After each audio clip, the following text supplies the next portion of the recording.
M3A, Loud Cry, Medical Missionary, le thème de l'année 2026. Apocalypse 22, verset 12. Voici, je viens bientôt et ma rétribution est avec moi pour rendre à chacun selon ce qu'est son œuvre. Nous sommes arrivés à un temps où chaque membre de l'Église devrait s'engager dans l'œuvre missionnaire médicale. Matthieu 24, 14. Cette bonne nouvelle du royaume sera prêchée dans le monde entier pour servir de témoignage à toutes les nations. Alors viendra la fin.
Bien-aimés frères et sœurs, chers amis, chers visiteurs et amis de la vérité, je vous souhaite un bon sabbat dans le Seigneur aujourd'hui et nous allons poursuivre aujourd'hui là où nous avons laissé la semaine dernière. Nous avons entamé une série sur le 24e chapitre du livre de Matthieu. Donc la semaine dernière, nous avons considéré la destruction du temple. Aujourd'hui, nous allons considérer ensemble l'ère de déception. Donc sans plus tarder, puisque nous avons beaucoup de choses à dire, beaucoup d'encre à faire couler. Nous allons débuter immédiatement avec une courte prière. Éternel, notre Dieu, notre Père, nous te disons merci pour ton amour déversé sur nous sans ration, sans mesure. Tu nous aimes tellement, Seigneur, que tu nous as prédit à l'avance ce qu'il doit arriver afin de fortifier notre foi. Viens nous extirper de notre sommeil, de notre somnolence. Accorde-nous un réveil personnel et un réveil de groupe parce que ton Église a besoin d'être réveillée. Pardonne nos péchés. Au nom de Jésus, nous te prions. Amen. Bien-aimés, nous allons considérer ensemble le 24e chapitre du livre de Matthieu. C'est la deuxième partie de notre série, bien-aimés. Donc, sans plus tarder, nous allons faire une courte révision de ce qui a été dit dans la première partie, puisque nous avons mis toute l'emphase sur la destruction du temple. Nous avions vu que dans la première partie, Jésus prédisant la destruction du temple, sa représentation moderne par voie analogique et par voie d'illustration. Mais nous savons aussi qu'il avait fallu 46 ans pour construire ce temple. L'épaisseur des pierres, des colonnes de soutien ne pouvait pas permettre son effondrement. Donc, dans l'esprit, dans la tête des disciples, son effondrement, sa destruction ne pouvait pas correspondre à autre chose que la fin du monde. Et pour eux, la fin du monde était aussi une représentation dans leur tête de la seconde venue de Christ. Voilà pourquoi les disciples s'assemblèrent alentour de Jésus pour lui demander quand ces choses arriveraient-ils et quel sera le signe de son avènement. Donc, Jésus va commencer par les énumérer une panoplie de signes. Mais remarquez par quoi il va débuter. Il débute en disant, prenez garde que personne ne vous séduise. Le mot séduire ici est synonyme de déception. Pourquoi? Considérons les signes que Jésus a donnés. Il a parlé de faux Christ. Il a parlé de famine, de peste, de tremblement de terre, de guerre et rumeurs de guerre, de faux prophètes, de l'amour du plus grand homme qui va se refroidir, de l'abomination, de désolation trouvée en lieu saint, les signes dans le ciel, l'apparition du Fils de l'homme.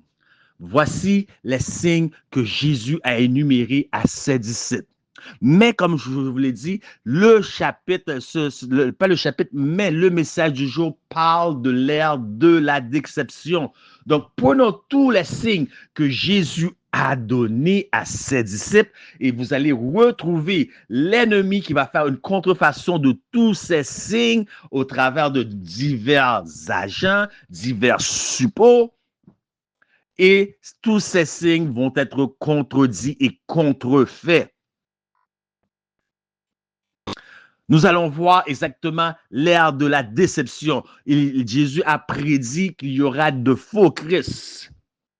Christ, dans le grec, qui est Christos, qui signifie le Messie. Mais, c'est ce que nous connaissons, mais le mot approprié, c'est un roi. Un roi, c'est un sauveur. Donc, il y aura plusieurs, supposément, par voie de déception, sauveurs.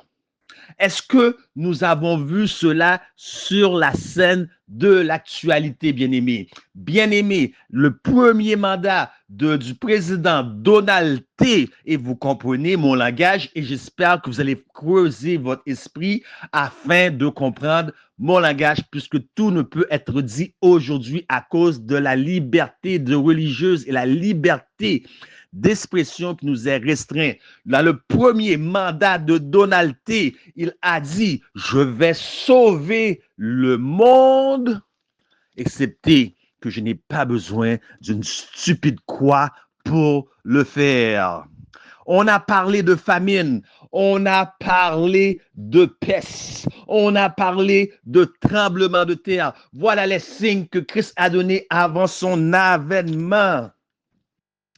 Considérons s'il n'y a pas une ère de déception devant nous, des tremblements de terre. Donc, les humains ont créé des machines, capables de modifier la température, des tempêtes créées par des champs magnétiques pour nous amener à l'adoration d'un faux Dieu, un Dieu appelé Gaïa, et une religion mondiale appelée le changement climatique. Et grâce à toute cette déception créée par l'homme, l'ancien pape qui est parti, qui nous a quittés, lorsqu'il était rentré en fonction, l'une des premières choses qu'il a fait, et c'est ce qui lui a inspiré après pour écrire son encyclique Laudato Si,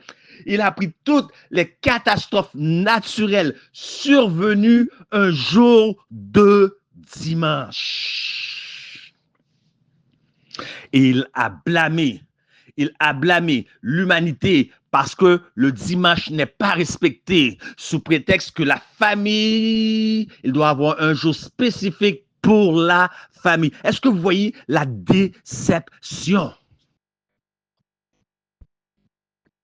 Sous prétexte qu'il y a trop de mouvements humains, il faut restreindre le mouvement humain.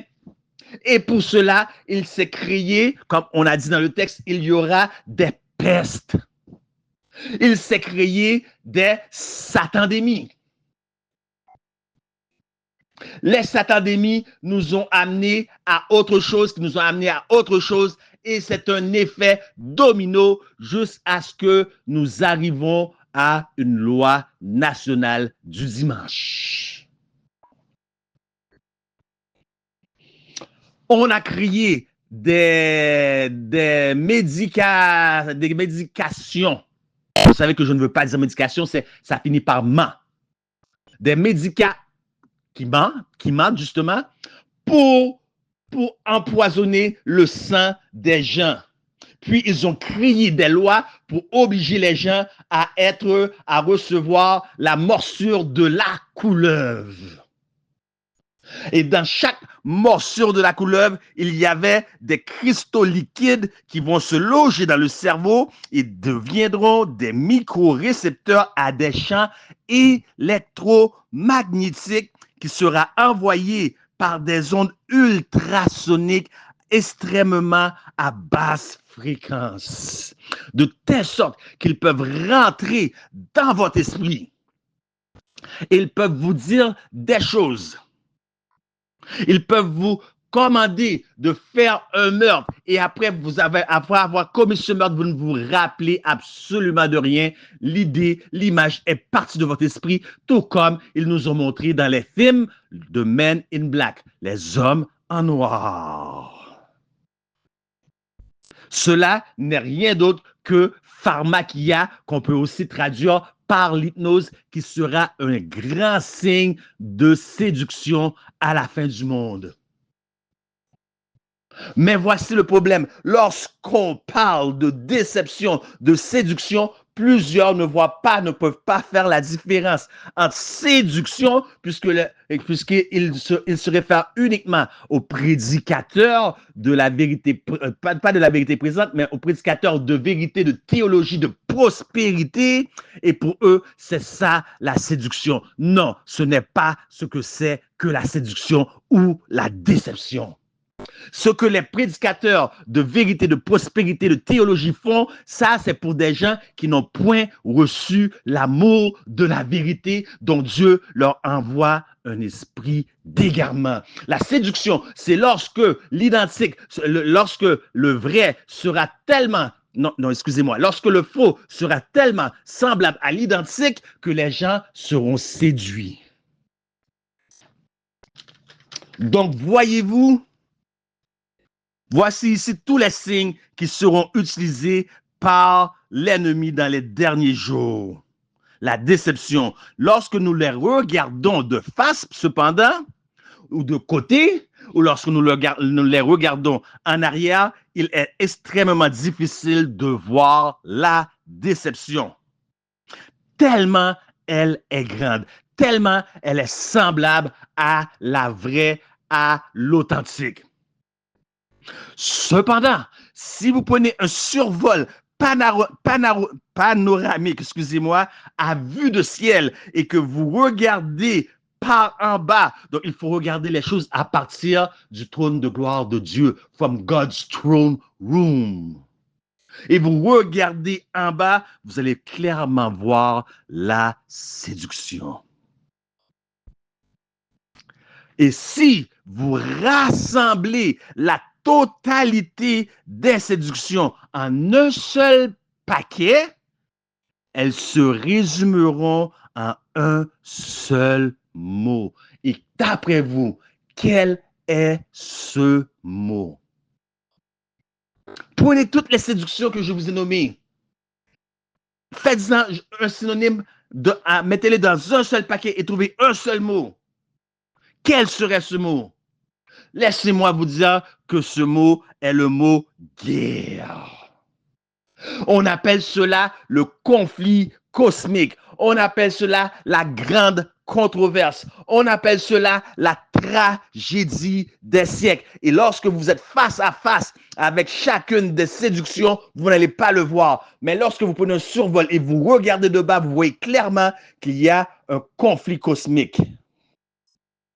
Cette guerre, c'est la guerre des étoiles. Donc, c'est une guerre que nous trouvons qui a débuté en Apocalypse 12, verset 7, car il est dit, il y eut guerre dans le ciel. Et cette guerre se poursuit à présent sur la terre. Cette guerre n'est nulle autre que celle de la guerre des étoiles, selon Apocalypse 12, verset 4, puisque les anges sont aussi appelés des étoiles. Cette guerre débuta longtemps avant que George Lucas rentra sur la scène de l'actualité avec son film La Guerre des Étoiles. Cependant, ici-bas, nous ne luttons pas contre la chair ni le sang, donc nous faisons face à un ennemi qui est invisible, qui se sert d'instruments visibles. Et qui sont les deux instruments clés de l'ennemi? Selon Apocalypse 13, il s'agit de la bête qui monte de la mer, c'est-à-dire la papauté, et la bête qui monte de la terre, c'est-à-dire les États-Unis d'Amérique. Donc, nous avions dit, bien aimés, que nous n'avons pas à lutter contre la chair et le sang et que l'ennemi est invisible, mais il se sert d'agents visibles. Mais si l'ennemi est invisible, il commence à voir comment faire pour comprendre sa stratégie ou ses stratégies. Voyez-vous, bien aimés, ici, Québec, Montréal, Canada, nous avons, tout le Canada en général, nous avons un sport national appelé le hockey. Et à la fin d'une saison de hockey, il y a les séries éliminatoires. Et souvent, une équipe va affronter une autre équipe dont elle n'est pas sûre ce qu'elle va faire. L'entraîneur va s'isoler dans une pièce, soit dans son domicile ou dans son bureau. Il va visionner l'équipe adverse. Il va étudier chaque stratégie de l'équipe adverse. C'est la même chose pour la boxe. Un boxeur, il va regarder le plus de matériel de l'autre boxeur. Quand est-ce qu'il sort sa gauche? Quand est-ce qu'il frappe de la droite? Il va visionner, il va apprendre. Nous avons l'opportunité, au travers des Saintes Écritures, puisque l'ennemi est invisible et il se sert d'instruments visibles, d'apprendre toutes les stratégies de l'ennemi, de sorte que personne ne soit séduit. Si vous êtes séduit, ce sera par votre propre faute. Donc, nous allons étudier les deux ennemis visibles, les deux instruments visibles que l'ennemi se sert, et nous allons étudier leur stratégie. La première qui est la bête qui monte de la mer, c'est-à-dire la papauté, le Vatican. Vous devez savoir qu'elle n'a jamais rien eu. Cette bête n'a jamais rien eu de toute sa vie. Elle ne possède absolument rien. Cependant, c'est une bête qui reçoit. Et qui reçoit selon Apocalypse 13, verset 2. Elle reçoit quoi? Elle reçoit puissance, la puissance du dragon, qui est Satan lui-même, son trône et son autorité. Preacher, nous voulons des exemples concrets dans l'histoire. Bien sûr, l'évêque de Rome reçut son siège de Constantin lorsque Constantin déménagea son siège social à Constantinople, il laissa son siège. Est-ce que vous voyez, l'évêque de Rome reçoit. Donc, la bête ne possède rien. En 321, Constantin institue une loi nationale du dimanche. En 325, il y eut un conseil qu'on appelle le conseil de Nicée, où plus de 105 pays étaient rassemblés. Ils voulaient unifier l'Église romaine. On voulait l'unifier et ils avaient trouvé un point commun. Tous avaient un point commun pour l'unifier selon leur doctrine païenne. Quel était ce point, cette doctrine qui servirait aujourd'hui comme clé? Parce que vous savez, une porte qui est bloquée, vous avez besoin d'une clé. Comme clé à l'œcuménisme. Plusieurs vont vous parler de l'adoration du dimanche, le premier jour, mais ce n'est pas la clé de l'œcuménisme. La clé de l'œcuménisme n'est nulle autre que la Trinité, puisque nous voyons que ce conseil a été fait en 325 après Jésus-Christ. Donc, jamais auparavant, il y avait question de Trinité au travers de la chrétienté, mais la Trinité était uniquement utilisée au travers des nations et des religions païennes. Cependant, dans ce conseil, il y avait un homme du nom de Arioch, ou si vous préférez Arius. De Arius, il est sorti le surnom de Arienne pour dire que c'est de la, comment on appelle ça, de l'hérésie. OK? Donc, dans le livre de Daniel maintenant, cette puissance est identifiée comme une petite corne dans le livre de Daniel 7 sortant de l'Empire romain. Elle va déraciner, écoutez bien, ne manquez pas celle-là, elle va déraciner 3 autres cornes. Il y a 10 cornes en tout, elle en déracine 3. Écoutez bien, c'est très important. Oubliez tout ce que je vais dire, ce que j'ai dit avant ou ce que je vais dire après. Écoutez, elle déracine 3 cornes. Pourquoi?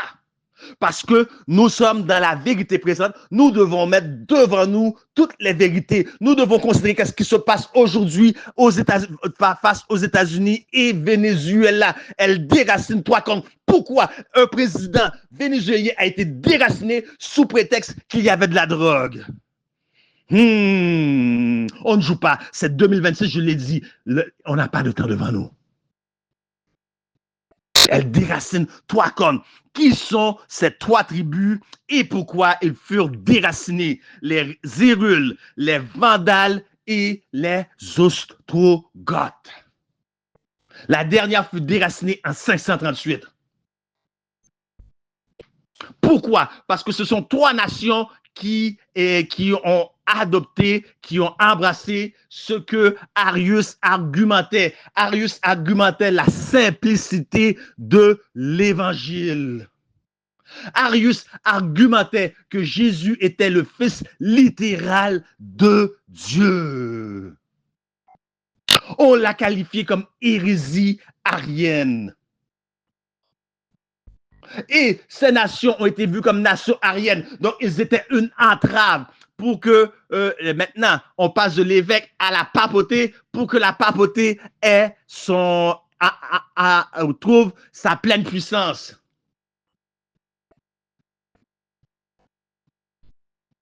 Donc, que s'est-il passé? Nous avons vu auparavant que cette bête ne possède rien, mais elle reçoit. Donc, elle est donc montée au pouvoir. Encore une fois, elle reçoit une faveur sous la protection militaire. Écoutez, chaque mot a son pesant d'or. Sous la protection militaire, que voyons-nous aujourd'hui sur la scène d'actualité? Sous la protection militaire de Bélisère. Et le décret de Justinien. Nous voyons l'État et l'armée. Restez avec moi. Ne perdez pas aucune parole qui sort de ma bouche.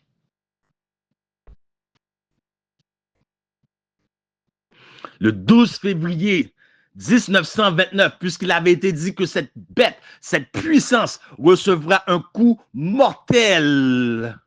Regardez encore, elle reçoit le 12 février 1929. Elle reçoit toute autorité qu'elle avait, toute la suprématie qu'elle jouissait auparavant par le général Mussolini et le cardinal Gaspari. D'ailleurs, encore une fois, elle ne possède rien, elle reçoit tout. La garde que la papauté possède présentement ne vient pas de elle-même, ne vient pas de Rome, ne vient pas du Vatican, mais c'est la garde suisse. Ce sont ces gens que vous voyez qui ont de l'air d'un clown. Donc, elle ne possède à rien pour faire peur. Ce n'est pas pour rien que Dieu, lors de la création du monde, il a dit, je vous donne autorité sur chaque bête. Dominez sur eux. Mais, que nous dit Apocalypse 12, verset 11. Et ils l'ont vaincu par le sang de l'agneau et par la parole de leur témoignage. Et ils n'ont point aimé leur vie jusqu'à la mort. Devant certains décrets, si vous ne vous prenez pas la morsure de la couleuvre dans vos bras, vous perdez votre emploi. Et là, vous voyez, je n'aurai plus rien à faire vivre mes enfants, ma famille. Je vais me soumettre à l'autorité qui vient directement de Rome. En passant, si vous demandez au cardinal Vigano, Maria Vigano, Tandis que Dieu a dit, je vous donne autorité sur chaque bête des champs, incluant la bête qui sort de la mer. Considérons maintenant la seconde, comment je peux dire ça, seconde ennemi que Satan utilise pour décevoir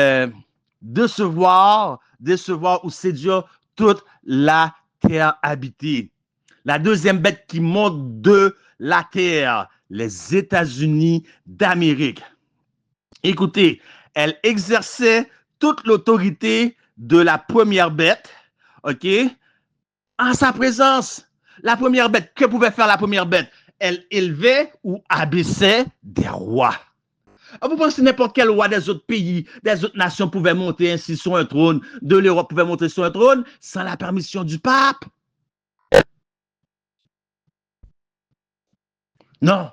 Elle élevait ou abaissait des rois. Elle faisait la décision. Donc, nous voyons les États-Unis d'Amérique, et spécialement sur le temps d'aujourd'hui. Et vous allez voir, c'est pas juste aujourd'hui avec le cas de Nicolas Maduro, le président vénézuélien. Vous allez voir un pattern. Depuis la fête 1800, bon, nous allons peut-être pas remonter jusqu'à la fête 1800, nous allons mettre plus l'emphase à partir de 1950, mais bien longtemps, il y a un pattern.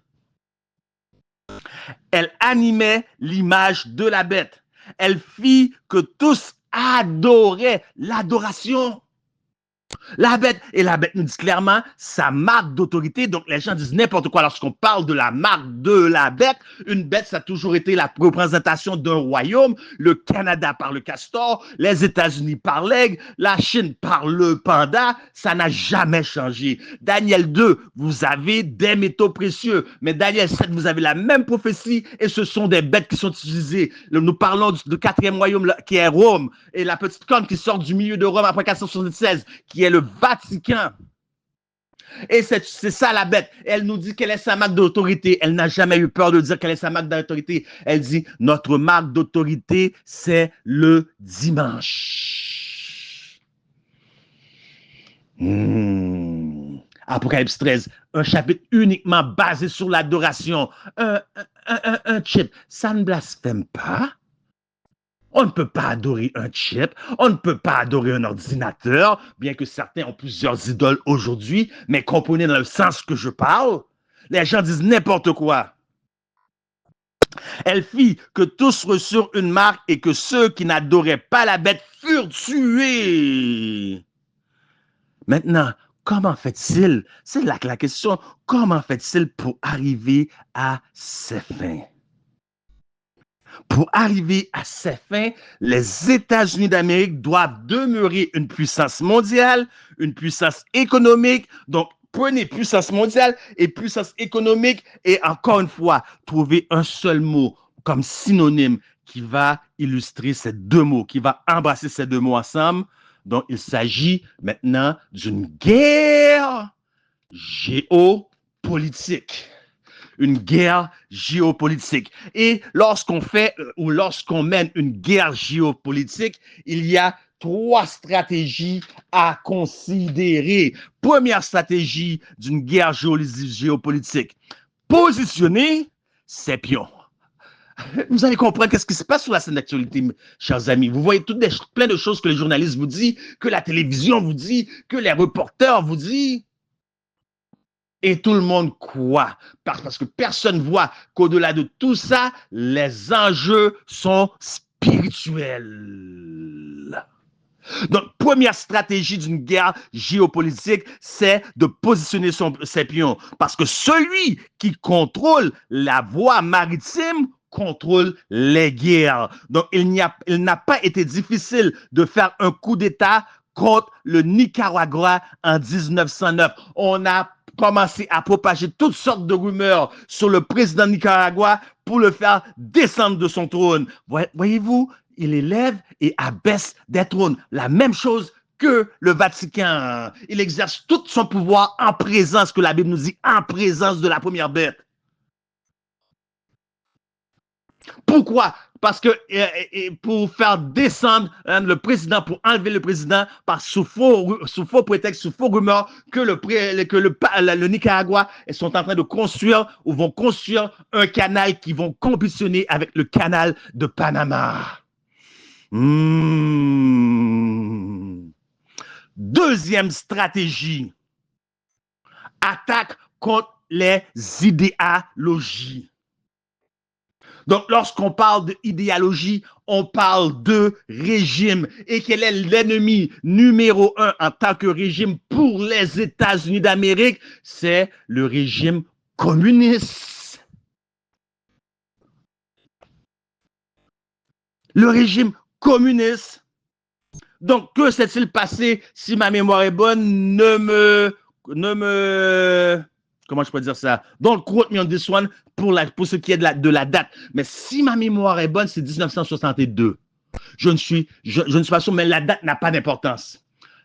Ils ont formé, c'est-à-dire le Catholic in Action, que tout le monde croit être la CIA, Central Intelligence Agency. On vous a bien eu. Catholic in Action ont formulé un projet qu'on appelle le Northwood Project. OK? Contre Cuba. Pourquoi? Parce que le Cuba est en train de se développer. Et les États-Unis ont des enjeux politiques, des enjeux géographiques, des enjeux, comment on appelle ça, pour les biens, pour des ressources. Et comme le Cuba est en train de se développer, ils ont peur que l'influence du Cuba vienne de la Russie, parce que ce sont deux pays communistes. Alors, quel plan ont-ils fait? Écoutez très bien quel plan ont-ils fait. Le Project Northwood qu'ils ont présenté à John F. Kennedy. Voyez-vous la séduction? Nous avons tous mis John F. Kennedy sur un piédestal parce que John F. Kennedy a dit, nous ne voulons pas de société secrète dans notre nation. Nous ne voulons pas d'une nation qui dépend de ce que la papauté dit. Et personne ne peut être voté parce qu'il est soit catholique, soit qu'il est protestant. Donc, il montre une justice. Il montre pourquoi les pèlerins ont fui l'Europe pour venir s'établir sur la terre des États-Unis. Il a gagné la confiance de tous. Mais regardez, c'est lui qui va donner l'approbation au projet Northwood. Quel était ce projet que la CIA, et vous allez voir la CIA, Catholic in Action, implantée dans chaque chose. C'est le seul dénominateur commun, la CIA. Quel était ce plan? Quel était ce plan? Ce plan était de formuler des rumeurs sur Cuba. Et maintenant, lorsqu'ils gagnent la population et montrant que Cuba, ce sont des méchants, ils vont faire exploser, écoutez, exploser dans leur base marine l'un de leurs bateaux. Les États-Unis font exploser les bateaux des États-Unis. On ne parle pas des terroristes qui sortent, qui traversent la frontière. Eux-mêmes qu'ils font. Voilà le plan. Ils vont faire exploser des édifices. Est-ce que ça ressemble à quelque chose que vous avez déjà vu en 2001? Ah, je ne parle pas, bien aimé. Ils vont faire des dégâts au cœur des États-Unis d'Amérique et le faire passer sur Cuba. Ils vont aller attaquer d'autres pays, d'autres nations en prenant des avions américains qui vont perdre à l'effigie des avions de guerre cubains.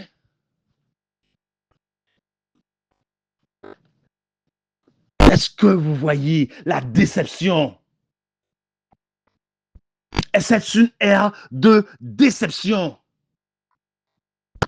Il y aura des guerres et des rumeurs de guerre. Ce n'est pas pour rien. Toutes les guerres sont là pour une raison et vous allez voir pourquoi. Vous n'avez pas fini avec les guerres. Voilà pourquoi Jésus dit, mais tout cela, c'est le début. Parce que ce qui va vraiment faire venir Jésus pour dire assez, c'est la prédication de l'évangile, puisque chaque être humain doit être jugé.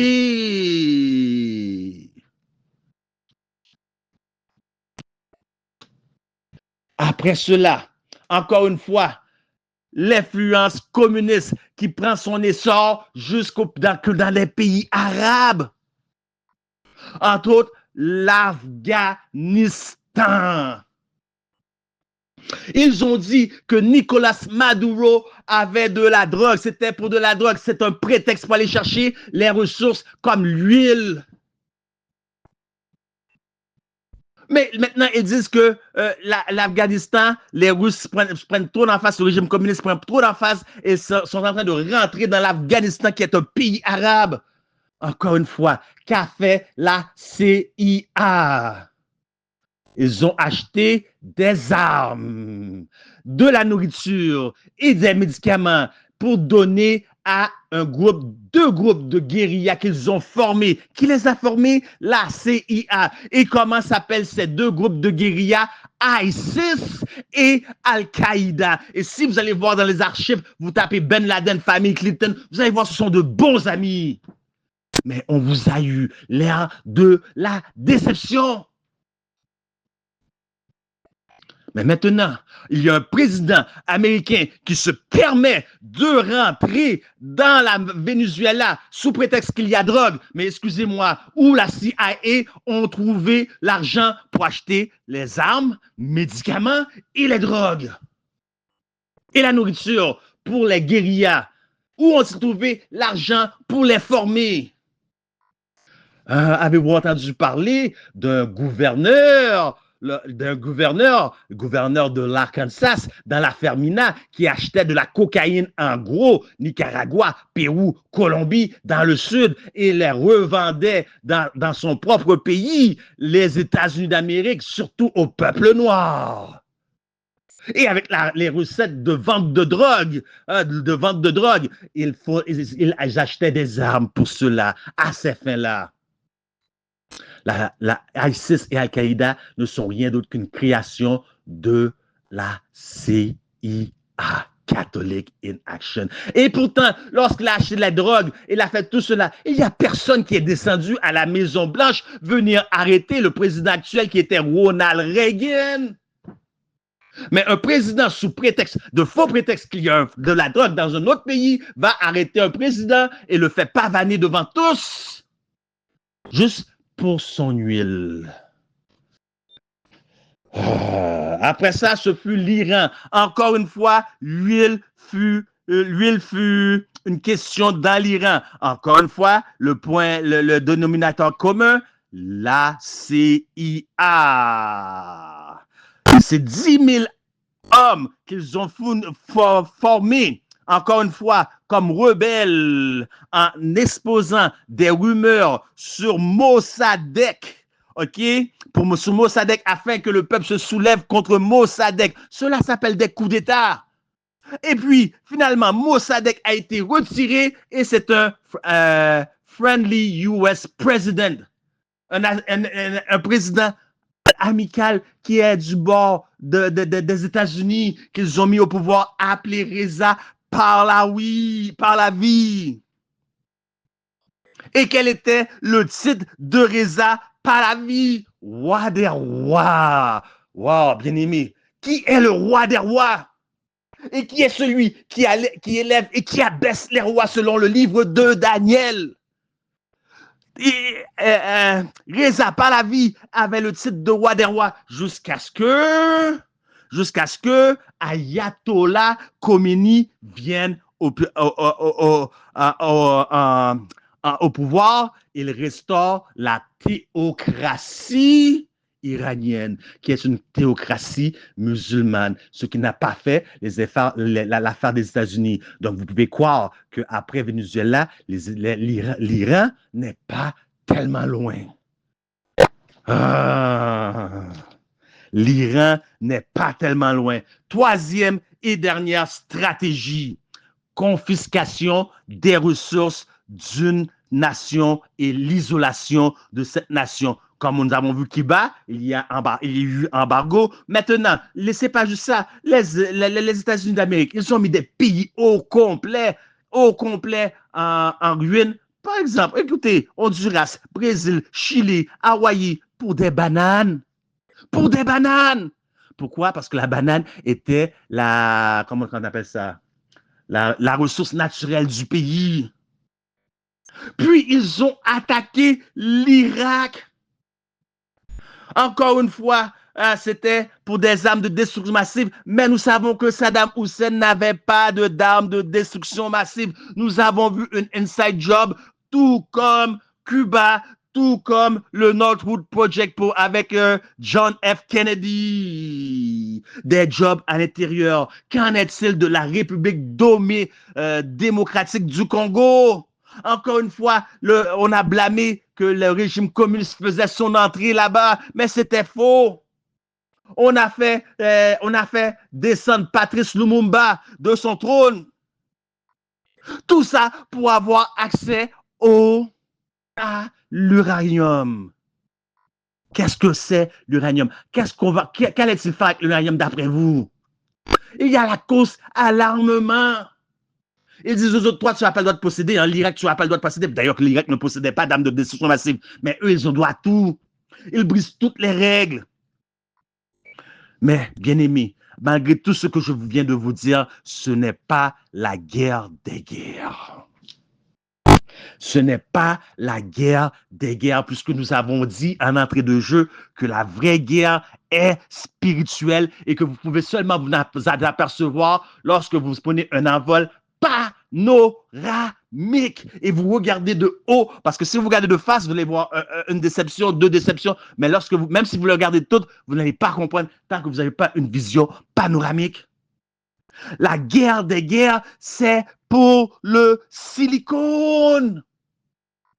Est-ce que vous comprenez? C'est pour le silicone. Parce que sans silicone, il n'y a pas de microchip. Sans microchip, il n'y aura pas de loi nationale du dimanche. Sans silicone, il n'y a pas de Project Bluebeam. Et sans Project Bluebeam, vous n'avez pas le pape qui se prépare à rencontrer des extraterrestres.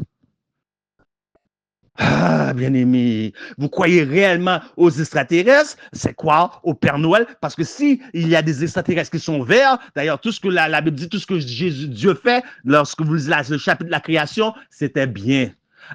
Au 7e jour, il dit c'était très bien. Et même lorsque vous allez lire la description de Lucifer, Ézéchiel 28, il était un bel ange dont la beauté déplaçait l'éclat que vous pouvez compenser. Donc, si c'est un bonhomme rouge avec des cornes fourchues et une fourche, vous êtes séduit. Donc, si vous pensez que les vrais extraterrestres, ce sont des bonhommes verts qui vont venir ou des bonhommes gris qui vont venir de Mars ou de quelle planète, je ne sais pas, laissez-moi vous dire, ils ne viendront pas ici. Ils ne viendront pas ici. D'ailleurs, avec tout ce qui se passe avec Trump et toutes les autres, ils ne vont pas leur donner leur visa. D'ailleurs, ça va leur prendre un numéro d'identification numérique comme le United Kingdom, comme au Royaume-Uni.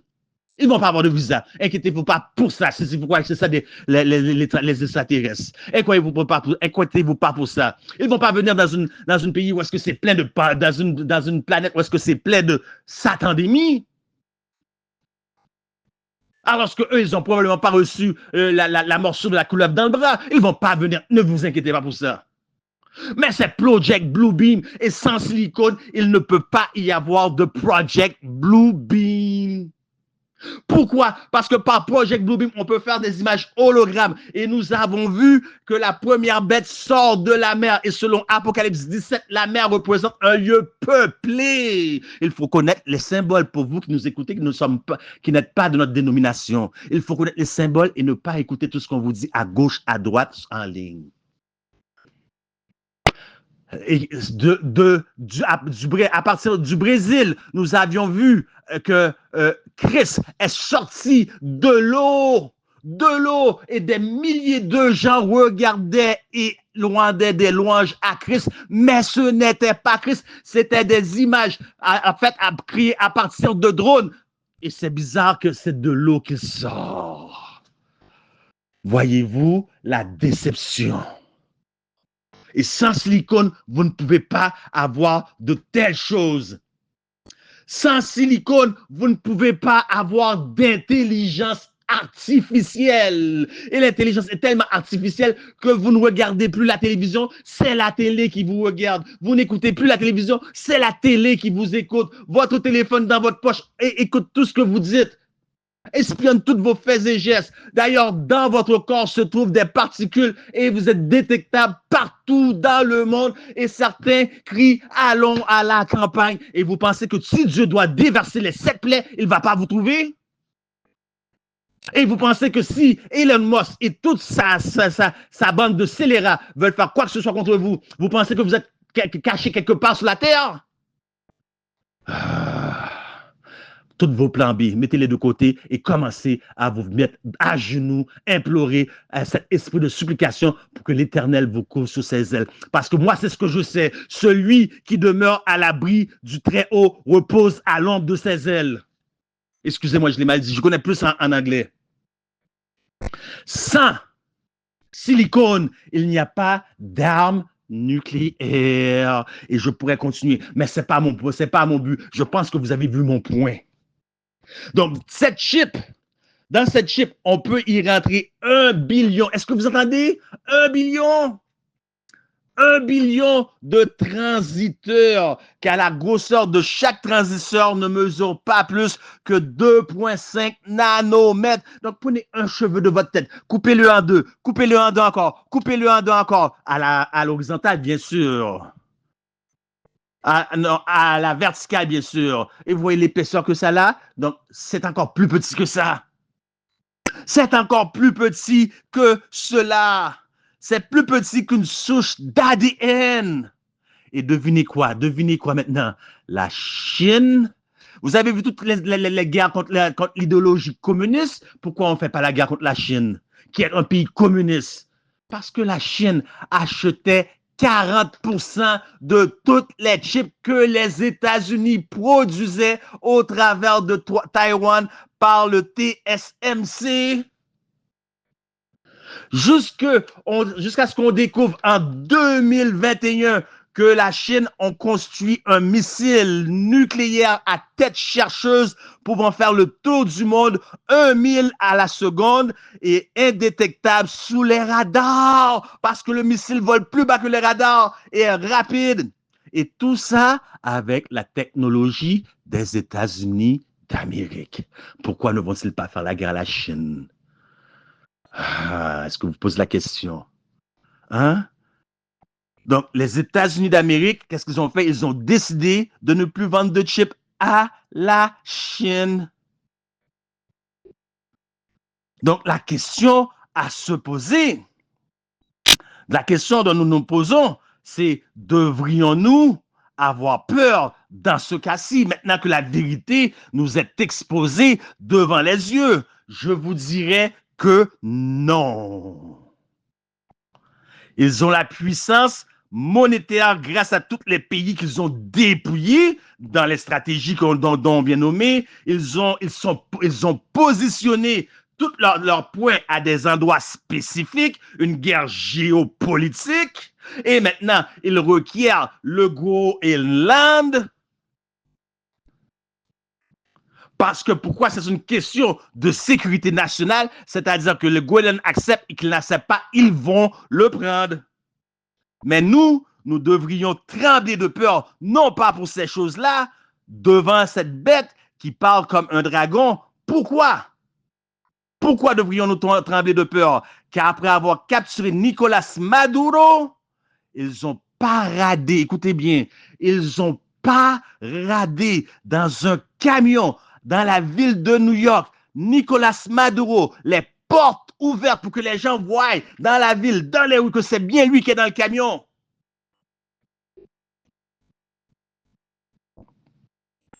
Que les médias prennent des photos, qu'ils le passent dans les nouvelles pour servir d'exemple à toutes les autres nations. Car toutes les autres nations vont suivre les États-Unis d'Amérique. Donc, c'est la seule raison pour laquelle nous devrions avoir peur, non pas avoir peur parce qu'ils sont une puissance, mais avoir peur parce que qu'est-ce qui s'en vient est sans terrible. Si vous n'êtes pas vos affaires ne sont pas gérées. Votre maison n'est pas en ordre, tel qu'il est dit dans la prophétie. Get ready, get ready, get ready.